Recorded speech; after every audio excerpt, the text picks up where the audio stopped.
There's a lot going on today, and it's hot, and I think everybody's kind of like melting. So, well, we're excited that you're here. This is the third time we've done this event and this reading, and I have to say they've been going well. This woman, Peggy Freydberg, who probably a lot of you don't know that much about, lived a mile from here. She lived on Stonewall Pond for the last 40 years. She started writing poetry, started at the age of 90. I mean, let's just soak that up for a second. I mean, she wrote a lifetime's worth of poems, which are in Poems from the Pond, many of them, in 10 years from 90 to 100. And I also have to say, one of the sexiest poems I've ever read about falling in love, she wrote, and it's in this book, and she wrote it after 90. I don't know how she did it, but she did. And see for yourself when you read it. This all started last October. I'll start the beginning of the story, and then I'm going to pass it on to my friend Nancy Aronie.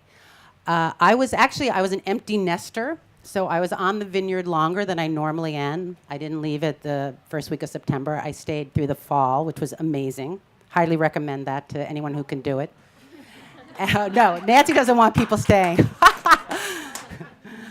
Anyway, because I was here, I was, kind of open to reaching out to the community more than I normally had been in the past.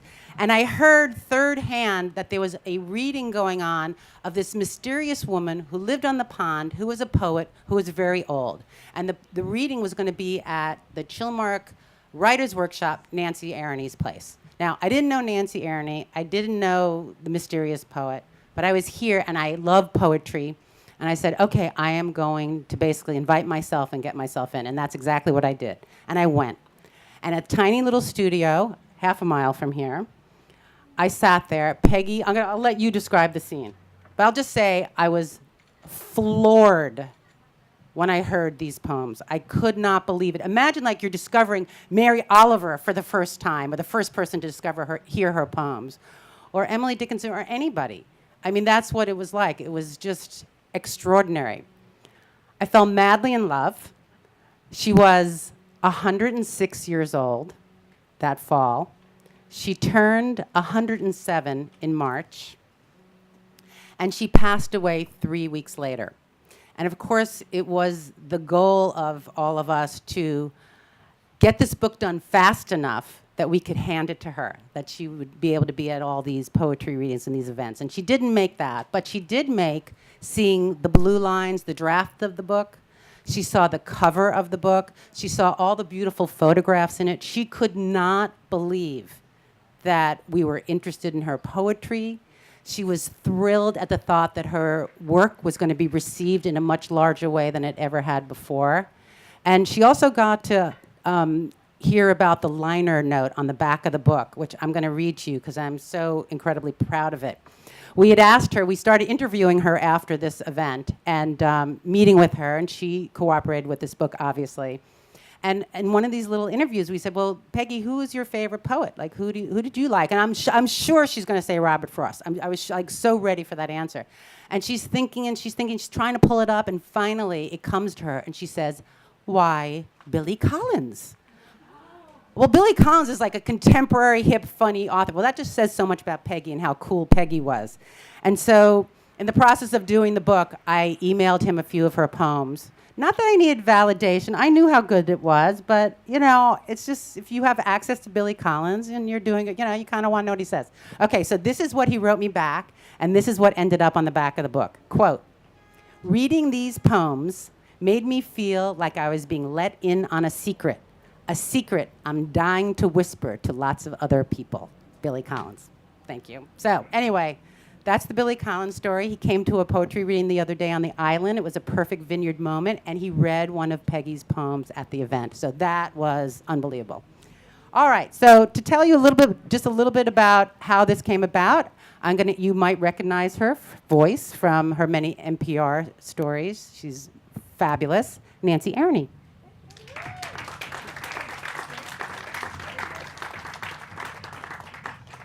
I'm taller than she is. Okay, so last fall, No, we're going to go back 17 years. Peggy and I were the first speakers at the Chilmark Women's Symposium. She read a poem. I went up to her afterwards and said, I have to know you. That was incredible. She said, I loved what you said too. I said, okay, I'm calling you. She said, please do. And then life got in the way and I didn't call her. Then at her 100th birthday, she read at the Chilmark Library. Again, I fell madly in love with her. And I went up to her afterwards and I said, okay, this is it. I know I've let a few years go by. I have to hang out with you. I have to hang with you. I have to know you. You are so brilliant. And she said, please call. And then my son Dan got sick and I didn't call anybody. Last fall, 3 people in my life who were not connected to each other flashed in front of me, their faces. 42-year-old Doug, who took my very first writing workshop, he called me. I didn't call him back. I kept saying every day, I got to call Doug, I got to call Doug, I got to call Doug. Saw his face clearly. And then Stanley, my gynecologist, I know that's probably not a great word to throw out, but face flashed in front of me. I don't want to think of what. No.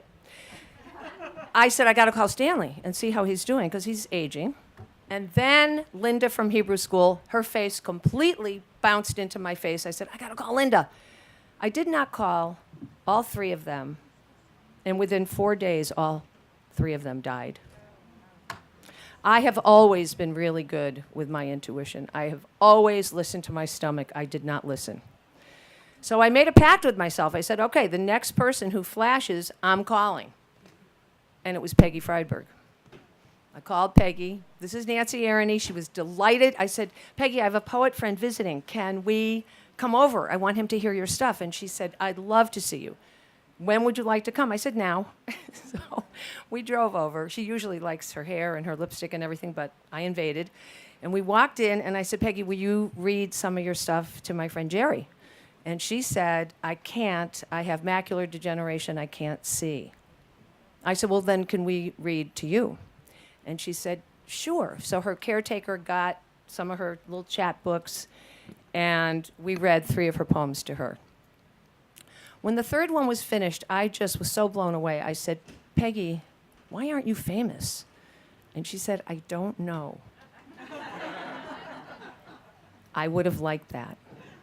So I left, and I kept thinking, okay, I got to do something. I don't know what I'm going to do. I'm going to have something in my little studio. My studio is not little. It's huge, but that's perspective. So I got home, and I called her, and I said, Peggy, can your caregiver get you to my studio, get you up the stairs? And she said yes. We picked a date. I put it on Facebook. Poetry reading in my studio. I baked 80 brownies. There were about 79 left. I bought 40 waters. That's okay. They're here now. I set up I rented 40 chairs, and I set them up. I made Joel Aronie stay away from work because I needed him because I was very nervous to have such a huge event in my house. And I set up a little altar in the front. I had a plexiglass table with an antique lace tablecloth, and I had a stargazer lily, and I had a little lavender candle, and I put Peggy in one chair, and I had asked some of my friends to read her stuff. So one by one, they got up, and they all said something. They all kind of knew her. And when we were finished, there was a standing ovation. People, if you had been in the room and you had watched, people were leaning forward. They were so moved. They were laughing. They were crying. It was gorgeous. Everyone leaves, and there's one person sort of hanging, this gorgeous dark-haired beauty who happened to be this one, but I didn't know who she was. And Peggy says to me, I have wondered why I have lived this long. And after today, now I know. Can you even imagine? So I'm like crying. She's tearing up. We're looking at each other like, whoa. She calls me the next day, Ms. Laurie, and she says, come over. I have a project I want to do with you. We take a walk. We talk. She says, I think her work has to be accessible to a larger audience. I mean, this stuff is unbelievable. These little chat books, they're nice, but I want to make a gorgeous coffee table book. I really want to honor these words. Will you do it with me? Yes. Immediately. You don't say no to Laurie David. In case she calls, just say yes. So I have to say one more thing. When Peggy and I started to get to know each other, like 2 new girlfriends, you know how you ask the new girlfriend all the personal questions? probably the third time I was there, I said, "So Peggy, do you have kids?" And she said, "Yes." "Oh, it's my son's birthday today." And I said, "How old is he?" And she said, 80. I said, "Who has an 80-year-old son? You have a 24-year-old son, you have a 45-year-old son." Unbelievable, unbelievable. So the rest is history, and now for the most gorgeous poetry by brilliant, brilliant readers, let me introduce Pulitzer Prize winning Geraldine. What's her last name? Gross.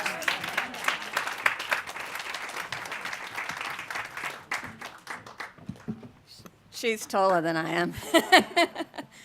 I'm a latecomer to this Peggy party, and that's my fault because Nancy had invited me to this earlier reading, and I was off island. I couldn't get there. But then last fall, on a crisp evening, Laurie David called and said, we're putting together this book, and I'm getting a few girlfriends together, and I want to hear the poems out loud to figure out which ones we should put in.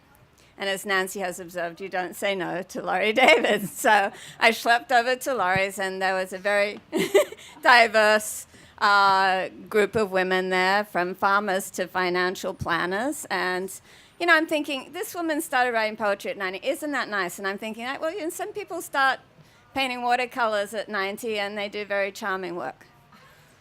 I was not prepared for what happened next. Laurie handed me a poem, and I started to sight read it. And I felt the hair standing up on the back of my neck.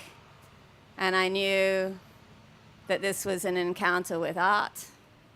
And I knew that this was the affirmation of something we all want to believe. And here was the evidence that our masterpieces might still be in front of us. So I'm going to read Getting There. Do you ever pause in the midst of the effort of trying to be known, which suddenly strikes you as too much and too hard and too perpetual, to consider loosening the muscles at the back of your neck and looking up to find the sky? This I did yesterday.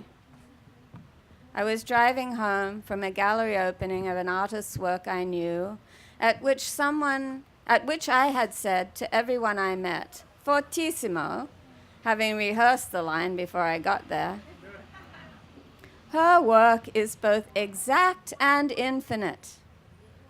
Holding in one hand a plastic glass of harsh white wine, and with the other groping for my pearls, whose warmth from being around my neck is me, is memory of shame, is grounding, and a reminder of what I know about the loose content of being plain-spoken. At the state forest, a flock of wild turkeys, emerging from between the trees to cross the road, brought traffic to a halt.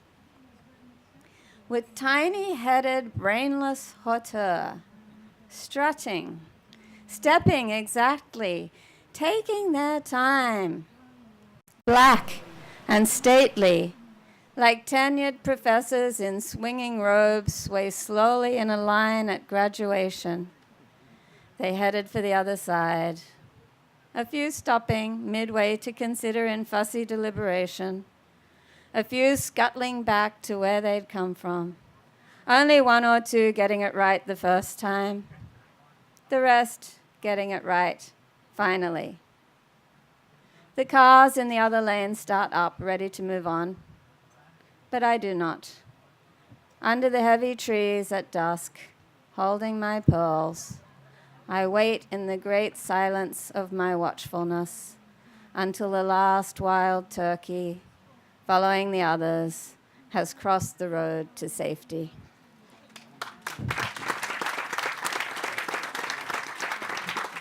So beautiful. So every now and then we let a man on the stage with us, but he has to be a super special man. Let me introduce poet John Maloney.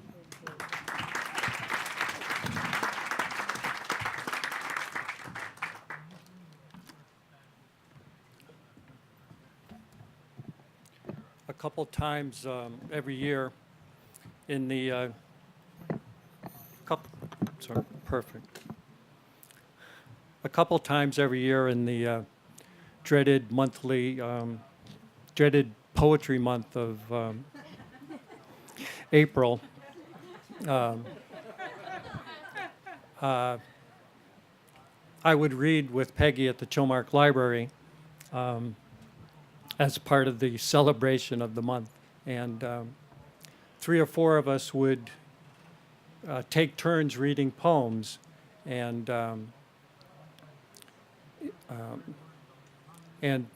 after, you know, someone would read a flashy poem, or someone would read an easy target diatribe, and then Peggy would read in a very slow and distinct voice, with honest and personal lines, and would just captivate the room. I'd like to read Restoration.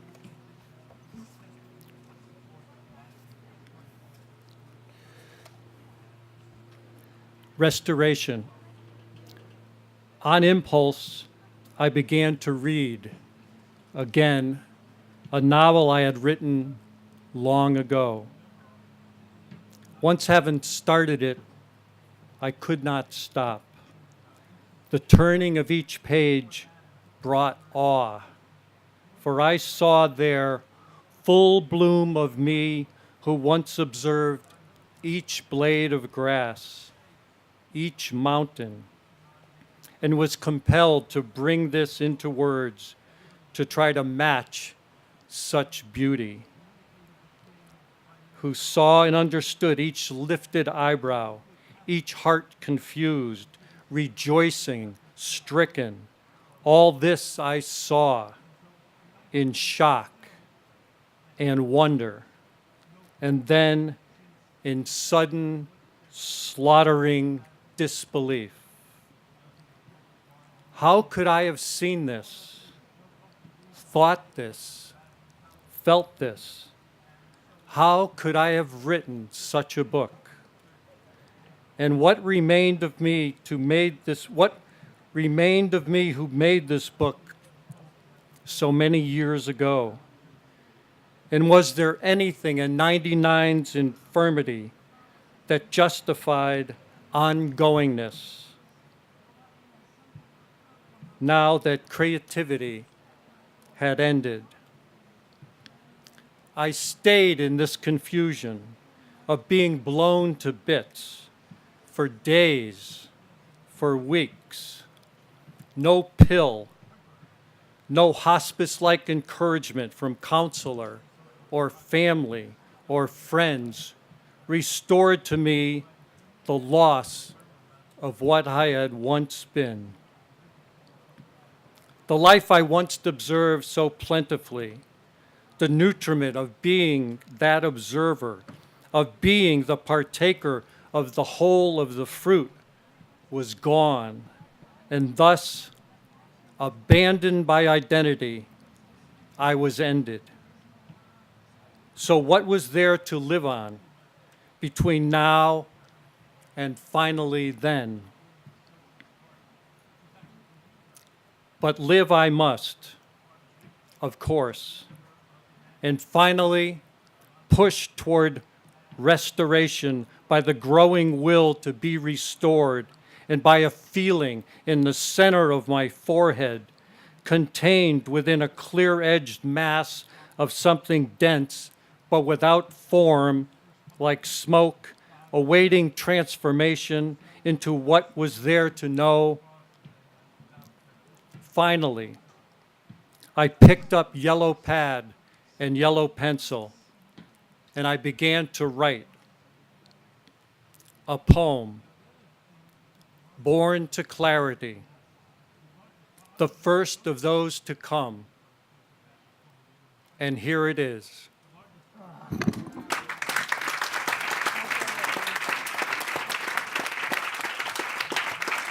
She described exactly that what happened to her, why she started writing poems. She obviously felt she had a lot more to express, and she described it like a mass in her head, and it came out her hands. Okay, we have another poet with us. May I introduce everybody? She needs no introduction, Rose Styron.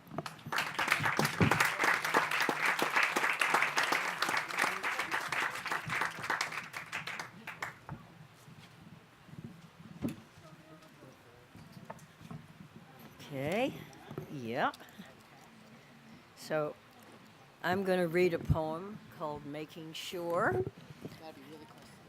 Not only because it's Laurie's favorite poem, but because when you hear the subject, it speaks to me because I'm always losing something, especially my comb.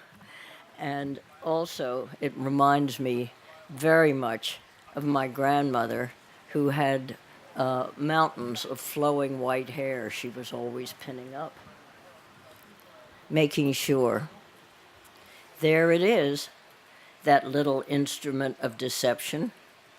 A lightweight metal comb with squiggly prongs, no bigger than 2 postage stamps placed side by side, resting in an antique luster teacup on the bathroom counter in a path of sun. The miracle of this ordinary little comb is that, invisibly, it holds my labored coif in place, as no barrette or hairpins or hairnet ever has or ever will. The stores no longer have it. Discontinued, I am told. I need this little comb. I could almost say, I love this tending little comb. I never pick it up to fix it in my hair without a sense of being ready to go forward. One day, in a roaring gale from off the sea, my heavy hair spilled down, sent flying, hairnet, hairpins, little comb. In lashing strands, it whipped across my face, into my eyes, my mouth. Wonderful wildness. For a second, I was in a place I'd never been before. The wind died down, and so did I. My little comb was gone. 2 years have passed, and every time I walk along the driveway of the Tisbury printer, where I always thought I must have lost the comb, I look down with hope that never loses freshness, thinking I will see it, rusted now, down in the deep green grass. The search goes on. I cannot keep myself from searching, although I have, at last, begun to wonder just what it is I'm looking for.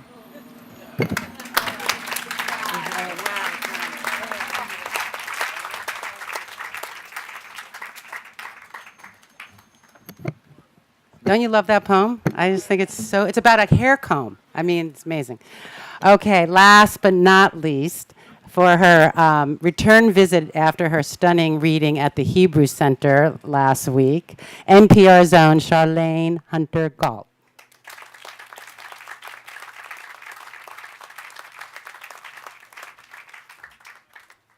Thank you so much, Laurie. My husband declined to come today because when I read this poem last week, afterwards he said, I got it, okay? So I'm glad to see husbands here, but I'm also glad to see wives who will buy the book and read the poem to them. And it's called What I Always Wanted to Be is Bare. I'm sitting on the steps of a small, empty old frame house under a lilac bush as high as the roof. You are sitting against a tree a few feet away. Here is an essential bareness. A small, entirely empty house, 2 rooms, a lilac bush, a hill sloping down from the front stoop to the valley. But with me in this bareness, we need to be what we are. 2 empty rooms of an old house and a lilac bush, your lost bareness and mine.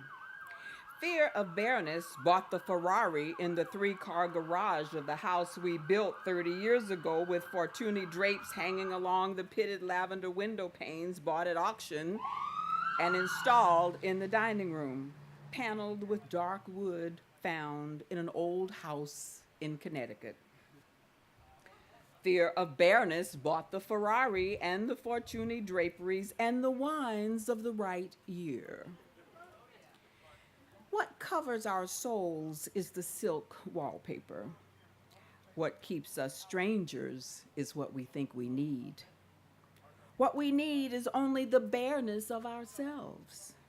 Only 2 ancient rooms grateful for being empty, and an ancient lilac bush giving out sweetness. I've always wanted to say only 3 words to you. You, me, us. No one of them adjectived beyond its essentiality. Only you, me, us.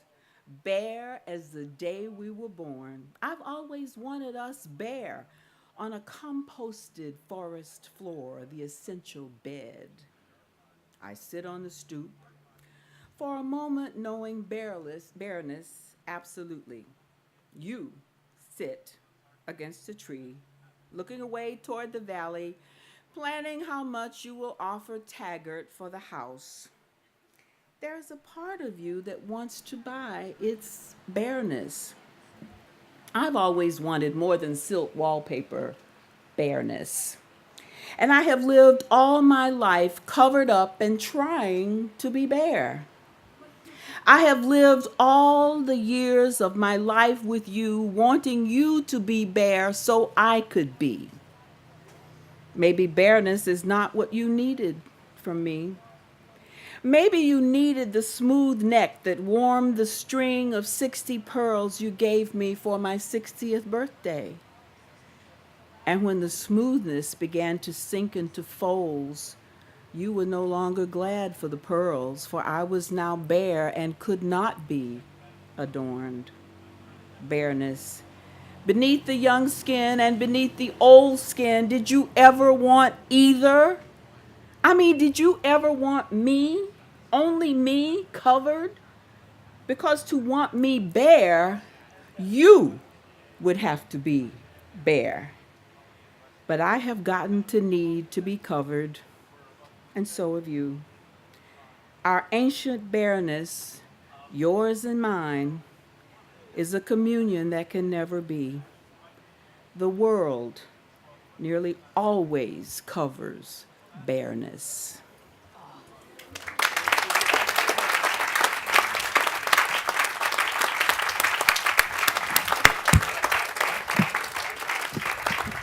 Thank you to all our readers. Charlayne, that was beautiful. I do want to mention that all the profits from the sale of the book is going to a scholarship in Peggy Freydberg's name for Vineyard writers of all ages. So you could feel doubly good when you purchase 1 or 2 or 3. We have a couple of minutes left. If there's any questions, someone could possibly answer them. Yes.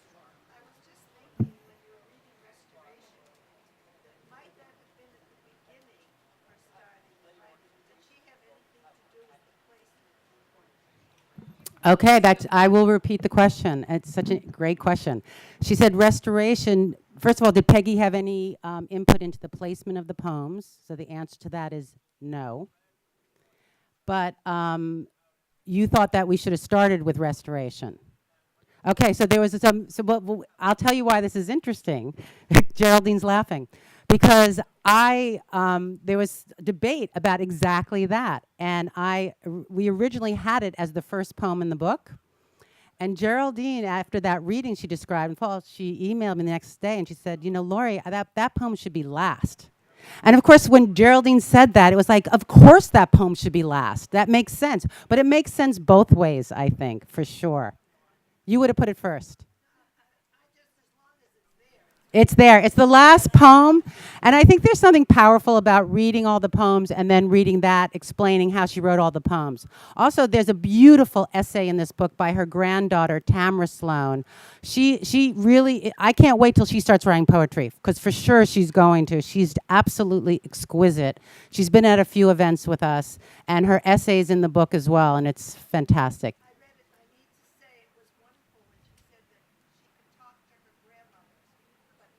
Nobody else. Yep.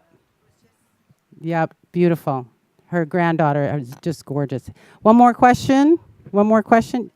Laurel. Well, was restoration actually the first poem she wrote when she started writing poems? I don't think so. I don't think it was. Nancy, John, you might know her. Nancy, do you remember what poem she said she first wrote about something? Because we tried to find it. Okay, here's a crazy thing, and this is a lesson to everybody. She burned her journals. She burned her journals. Don't burn your journals. I really believe at the end of her life when, I mean, who would think at 106 that, people are going to come walking in the door and say, we're going to publish your work. I mean, it's even that part of the story is so incredible. It's like you just never know what's going to happen. And I think she kind of regretted it at the very, very end, but she didn't want anybody kind of tramping on her stuff. There's a beautiful poem in the book called Preparing Oneself for Dying, which you should read. It's exquisite. And she kind of explains, she died at 107, so she had a lot of time to think about this. She also wrote a memoir at the age of 80 called Growing Up in Old Age. It's completely out of print, but in the book, we excerpt some of her words of wisdom, and it's brilliant. They read like little poems themselves. It's really, she was so wise, and she just had and she was so generous about being honest. I think that's part of her legacy too. I think we're out of time. Wait, what? One more question. Yes. Are there plans to publish other volumes? Are there more volumes to come? I think that this is probably the only book that's going to be published of her poems. I would love to reissue Growing Up in Old Age, and I think we might talk about doing that. But there's a lot of poems in this book, and I think this is probably the one and only. I want to make a tiny plug if you're so hot that you don't want to move after this session. Kirsten and I are going to switch gears and talk about food and cooking dinner. We have a cookbook that's for sale back there called The Family Cooks. So if you want to stay for that, do. And if not, thank you all so much for coming.